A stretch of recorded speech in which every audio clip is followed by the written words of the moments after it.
प्रिय दर्शकों, एक समय की बात है। देवी पार्वती कैलाश में भगवान शिव के पास आती है और उनसे पूछने लगती है, हे प्रभु, आप ही आदि और अंत है। आपके के कारण काल प्राणी को ग्रहण करता है, किंतु आज मैं आपके पास यह जानने के उद्देश्य से आई हूँ कि शिवलिंग को जल चढ़ाने के नियम क्या है। कौन सी स्त्री शिवलिंग को जल चढ़ा सकती है और कौन सी स्त्री शिवलिंग को जल नहीं चढ़ा सकती, इस विषय में मुझे ज्ञान दीजिए। तथा कौन सी स्त्री को सावन सोमवार व्रत का पालन नहीं करना चाहिए, कृपा करें और मेरे मन की आशंकाओं को दूर करें। मित्रों, तब मुस्कुराते हुए भगवान शिव कहते हैं, हे देवी पार्वती, आज आपने उत्तम प्रश्न किया है। शिवलिंग को जल देने के महत्वपूर्ण कुछ नियम होते हैं।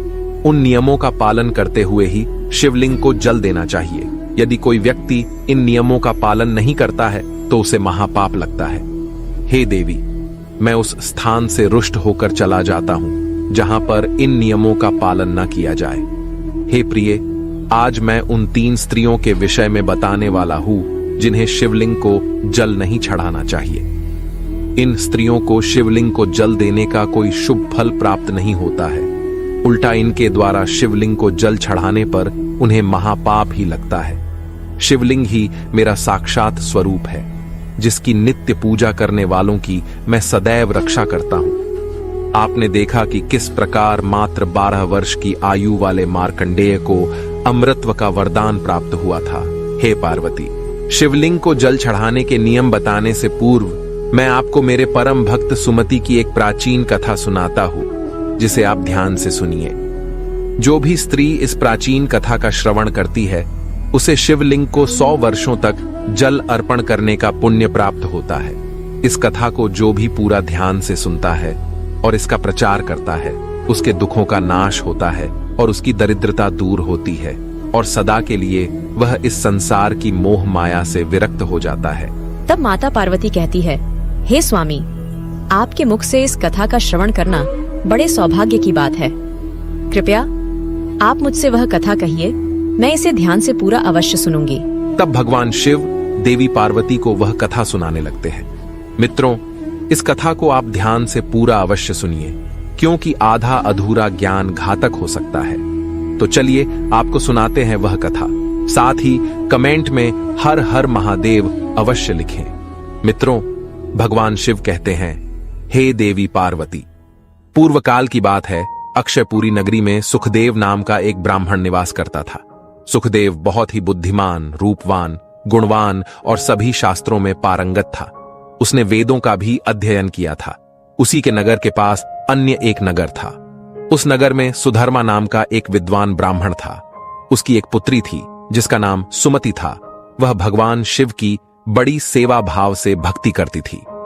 नित्य शिवलिंग जल देना और उचित नियमों के पूजा आराधना करने के बाद ही उसके दिनचर्या की शुरुआत होती थी। सुमति में मनचाहे वर को प्राप्त करने हेतु 16 सावन सोमवार के व्रत भी किए थे। उसके पिता सुधर्मा ने बड़े ही लाड़ प्यार से अपनी पुत्री का लालन पालन किया था। उसकी पुत्री अत्यंत रूपवाप और गुणवान थी। जब सुमति विवाह के योग्य हुई तो सुधर्मा को अपनी पुत्री के विवाह की चिंता सताने लगी। इसीलिए उसने अपनी पत्नी से कहा, हे प्रिय, हमारी पुत्री अब जवान हो चुकी है, इसीलिए अब इसका विवाह हमें कर देना चाहिए। तब उसकी पत्नी कहती है, हे स्वामी, मेरी दृष्टि में एक विद्वान ब्राह्मण है जो मेरे भाई के नगरी अक्षयपुरी में रहते हैं, जिनका नाम सुखदेव है। मैं तो कहती हूँ हमारी पुत्री का विवाह उन्हीं श्रेष्ठ ब्राह्मण के साथ करा दिया जाए। उनके साथ विवाह करके हमारी पुत्री सुखी जीवन व्यतीत करेगी। तब सुधर्मा कहता है, हे प्रिय, तुम ठीक कहती हो। मैंने भी सुखदेव जी के विषय में बहुत सुना है। हम हमारी पुत्री का विवाह उन्हीं के साथ करेंगे। मैं कल ही उनके पास अपनी पुत्री के विवाह का प्रस्ताव लेकर जाता हूँ। फिर सुधर्मा अपनी पुत्री के विवाह का प्रस्ताव लेकर सुखदेव के घर पर जाता है। तभी सुखदेव घर में अपने माता पिता की सेवा कर रहा होता है। जब सुधर्मा सुखदेव को अपने माता पिता की सेवा करते देखता है तो उसे बड़ा आनंद होता है और प्रसन्नता पूर्वक उसे निहारते हुए सोचता है, अरे वाह, यह ब्राह्मण पुत्र तो कितना महान है। यह तो बड़ी प्रसन्नता से अपने माता पिता की सेवा कर रहा है। जब सुधर्मा को सुखदेव द्वार पर खड़ा देखता है तो उनका स्वागत करता है और कहता है, हे विप्रवर, पधारिए, आपका स्वागत है। कहिए मैं आपकी किस प्रकार से सहायता कर सकता हूँ। सुखदेव का अतिथि सत्कार देखकर सुधर्मा बहुत प्रसन्न हो जाता है। वह देखता है कि सुखदेव का घर अत्यंत पवित्र और शुद्ध होता है। उसके घर में पूरे विधि विधान के साथ शिवलिंग को स्थापित किया हुआ है और वह उसकी नित्य पूजा करता है। इसी कारण से सुधर्मा को विश्वास हो जाता है कि सुखदेव ही उसकी पुत्री के लिए सर्वोत्तम वर है। तभी सुधर्मा सुखदेव से कहता है, हे विप्रवर, आज मैं आपके पास मेरी पुत्री के साथ आपके विवाह का प्रस्ताव लेकर आया हूँ। मेरी पुत्री के लिए आपके समान श्रेष्ठ वर कहीं और नहीं मिल सकता। तब सुखदेव के माता पिता भी यह बात सुनकर प्रसन्न हो जाते हैं और सुखदेव को विवाह के लिए मना लेते हैं। फिर सुखदेव भी विवाह के लिए तैयार हो जाता है। मित्रों, समय के अनुसार विवाह का मुहूर्त तय किया जाता है और एक पवित्र स्थान पर सुखदेव और सुमति का विवाह संपन्न किया जाता है। सुमति के सुंदर और मनमोहक रूप को देखकर सुखदेव भी बहुत प्रसन्न होता है। सुमति अत्यंत सुंदर, गुणवान और चरित्रवान स्त्री थी। विवाह के बाद जब सुमति सुखदेव के घर पर जाती है तो वह भी अपने पति और सास ससुर की बड़ी सेवा करती है। अपनी मधुर वाणी और कार्यों से वह सभी के मन को जीत लेती है। सुमति के ससुराल वाले भी उसके कार्य से बहुत संतुष्ट और सदा ही प्रसन्न रहते हैं। सुमति नित्य अपने पति से पहले जागकर घर का आंगन साफ करती थी, फिर घर के अंदर साफ सफाई करके स्नान किया करती थी। स्नान करके वह पूजा घर में जाकर पूजा किया करती थी और नित्य रूप से शिवलिंग को जल देती थी तथा बेल्वपत्र अर्पण करती थी। दिन भर वह अपने अन्य कामों कर सभी परिवारजनों को प्रसन्न करती थी। फिर रात को वह पति के चरण दबाकर उसके सो जाने के बाद ही सो जाया करती थी। सुमति के अंदर एक पतिव्रता नारी के सभी लक्षण थे और वह अपने पति को ही परमेश्वर मानकर उनकी सेवा करती थी। सुमति ने कभी अपने पति के अलावा अन्य पुरुष के विषय में विचार नहीं किया। वह सत्य धर्म का पालन करने वाली और धर्म कार्य करने वाली पवित्र स्त्री थी। उसने कभी कोई अशुभ कार्य नहीं किया। सुमति के ऐसे सात्विक और सरल स्वभाव को देखकर मां लक्ष्मी भी उस पर मेहरबान थी।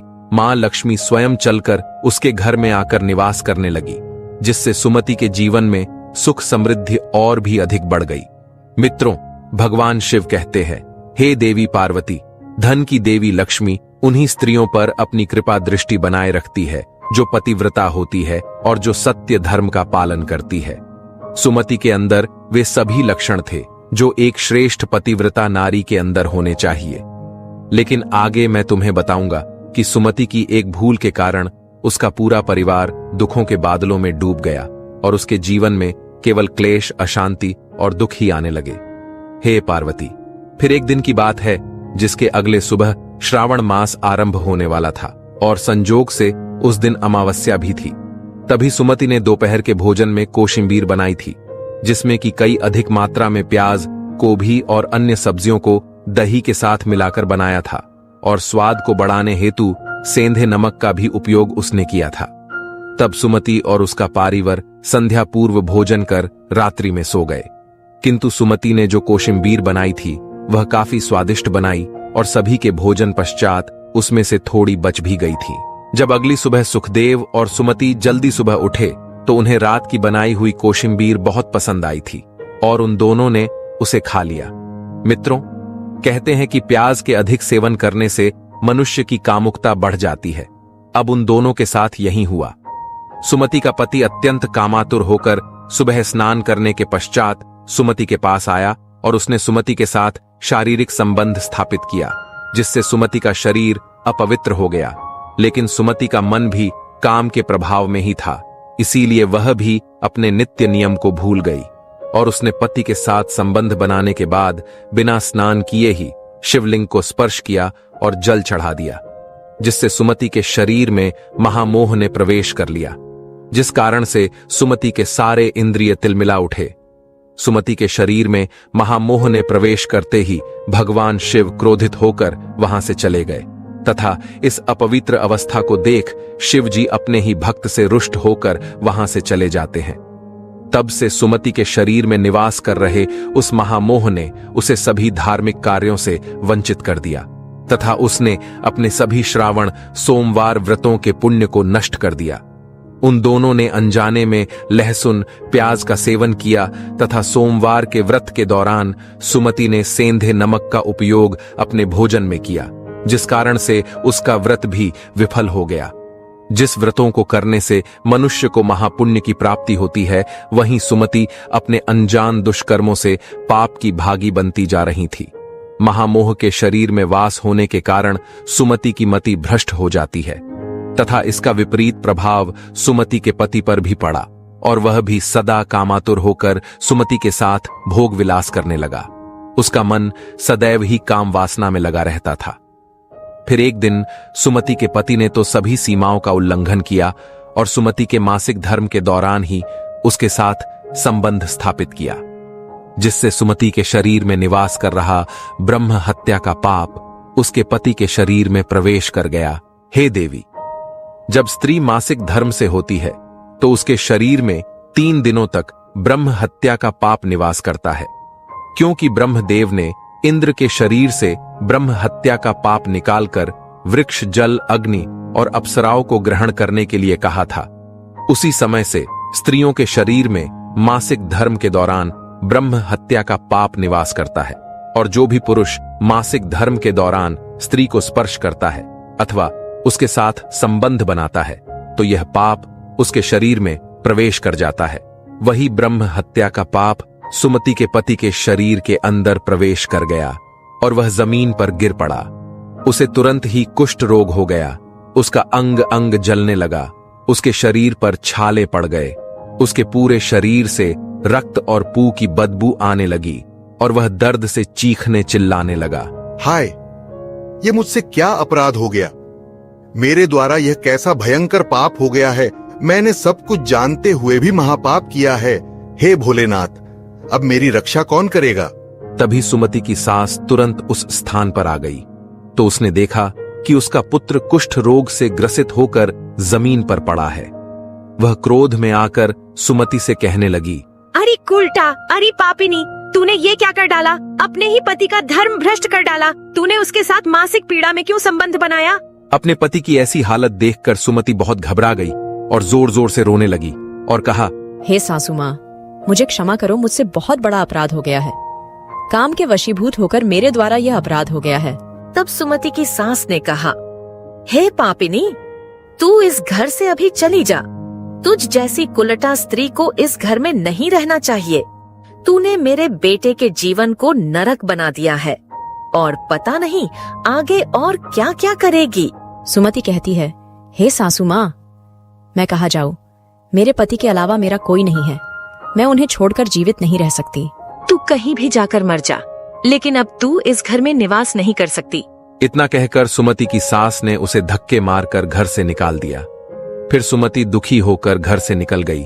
उसे अपनी भूल पर बड़ा पछतावा होने लगा। उसे कुछ भी समझ में नहीं आ रहा था कि वह क्या करे। तब सुमति चलते चलते एक वन में जाती है। उसी वन में एक शिव मठ होता है। तब वह उस मठ पर सहायता मांगने के लिए जाती है तो वहां पर कोई नहीं होता है। सुमति उसी मठ पर जाकर बैठ जाती है और अपने दोष के विषय में सोचते हुए दुखी होने लगती है। फिर कुछ समय के बाद एक साधु उस आश्रम पर आते हैं जो कि मठ के पुजारी होते हैं। जब वे साधु एक स्त्री को अपने मठ पर दुखी बैठा हुआ देखते हैं तो आश्चर्यचकित हो जाते हैं और पास जाकर उस स्त्री से पूछने लगते हैं, हे कल्याणी, तुम कौन हो और किस कारण से इस स्थान पर अकेले बैठी हो? तुम्हारे दुख का क्या कारण है? कोई गुप्त बात ना हो तो अवश्य बताओ, शायद मैं तुम्हारी कोई मदद कर सकूं। तब सुमति कहती है, हे मुनिवर, मेरा नाम सुमति है। मेरे द्वारा घोर पाप हो गया था। उसी कारण से मैं अपने परिवार से बिछड़कर इस स्थान पर आई हूँ। तब साधु कहते हैं, हे देवी, यह क्या कह रही हो तुम? तुमने कौन सा पाप किया है? मुझे विस्तार से बताओ। मैं तुम्हारी कोई सहायता कर सकूं तो प्रयत्न अवश्य करूंगा। सुमति कहती है, हे मुनिवर, मेरे द्वारा घोर पाप हो गया है। मासिक धर्म के दौरान मैंने पति के साथ संबंध बनाया था। इसी कारण से मेरे पति कुष्ठ रोग से ग्रस्त हो गए और दुख भोग रहे हैं।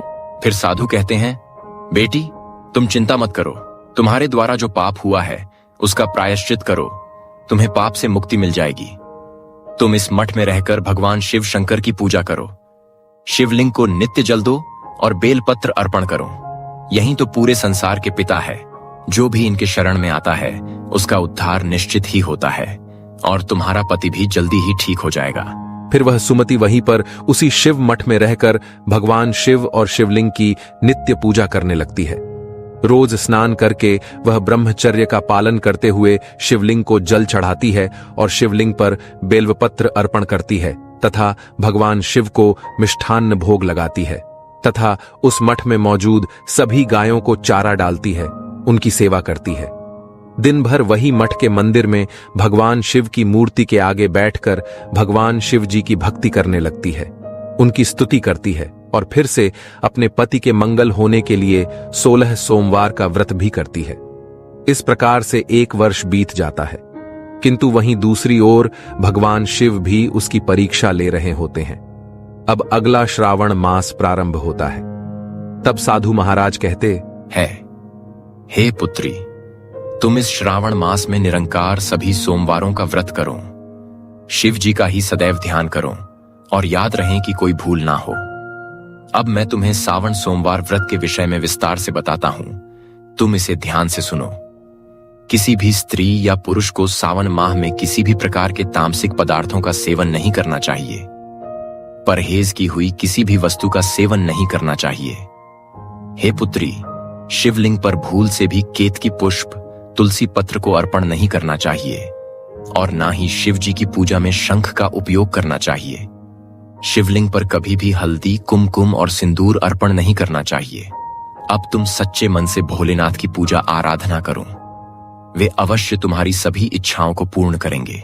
अब सुमति इसी प्रकार से सोमवार के व्रतों का पालन करती है, किंतु उसे कोई भी साक्षात्कार या अनुभव नहीं आ रहा था, जिससे हताश होकर वह एक दिन मन में आत्महत्या करने का विचार करती है, क्योंकि उसके जीवन में किसी भी प्रकार का सुधार उसे नजर नहीं आ रहा था। तब वह शिव मठ के पास वाली नदी के किनारे जाती है और भगवान शिव का स्मरण करते हुए जल समाधि ले लेती है, किंतु उसी समय एक चमत्कार हो जाता है। जिस प्रकार से सुमति जल में प्रवेश करती है, ठीक उसी प्रकार से वह वापस जल से बाहर आती है। जब वह अपनी आंखें खोलती है तो उसके सामने स्वयं भगवान शिव प्रकट हो जाते हैं। मित्रों, भगवान शिव सुमति की दृढ़ निष्ठा और भक्ति से अत्यंत प्रसन्न हो जाते हैं और सुमति को साक्षात दर्शन देते हैं। भगवान शिव को साक्षात अपने सामने खड़ा देखकर सुमति उन्हें बारंबार प्रणाम करने लगती है, उनकी स्तुति करने लगती है।